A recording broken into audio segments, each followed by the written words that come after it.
let's talk about poor milk supply. The most common cause of poor milk supply is a bad latch. So first of all, you have to work on getting a proper and a good latch while breastfeeding. Apart from that, you also have to evaluate when you are working on increasing the amount of milk that you produce, that whether you are taking enough water, whether you are taking enough food. So you have to take 8 to 10 glasses of water in a day, and you have to eat 3 meals and 3 snacks in a day. Please ensure that you're taking food that is actually good for breast milk production. And remember that you have to consume these food through the entire journey of breastfeeding, not only when your milk supply is low. Also, please allow your baby to spend more time at the breast during breastfeeding.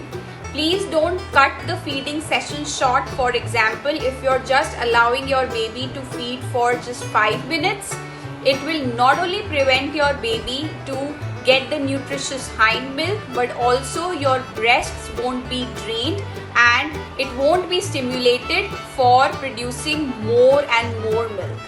So now let's talk about weaning. Weaning is a natural stage in your baby's development. It is a gradual process of introducing other foods in your baby's diet and continuing breastfeeding.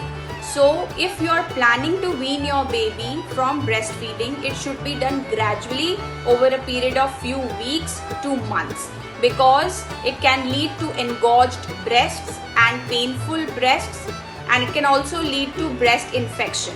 So you should always slowly and gradually wean off the baby by first excluding the least preferred milk time. That is, try to substitute his least favorite feeding first by introducing semi-solids, and also ensure to drop one feeding at a time in a period of few weeks. So that means that the morning feeding and the bedtime feeding are the last to go.